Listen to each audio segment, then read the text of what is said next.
In today's video, I'm going to teach you how to access Teachable course from web link into the Teachable app. By the end, you'll have a clean, shareable course link that opens smoothly for learners, including on devices with the Teachable app installed. Start by opening your Teachable school in a web browser and signing in to your admin dashboard. On the left sidebar, click Courses. This takes you to your full list of courses. If you manage a lot of content, use the search bar at the top to find the exact course you want to share. Once you see it, click the course name to open its settings and management area. Inside the course, look back to the left-hand navigation and choose Sales Pages. This section contains the public-facing pages learners see, such as your sales or checkout pages.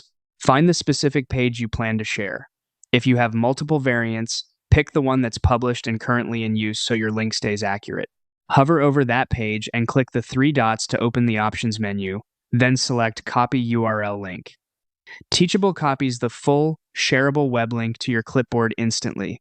To confirm it's correct, open a new browser tab, paste the link into the address bar, and press Enter. The page should load exactly as a learner would see it.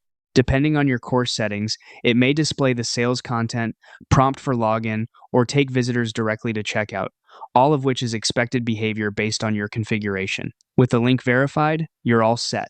Share this URL wherever your learners will access it. When someone taps the link on a device that has the Teachable app installed and they're logged into your school, the app can hand off and open the course experience seamlessly. If they're not logged in yet, they'll be prompted to sign in first. A couple of helpful reminders. If you later change your primary sales page, repeat these steps to copy a fresh link. And if you don't see the options menu, make sure you're viewing the list of pages for the course rather than the page editor. That's it. You now have a reliable course link ready for the Teachable app.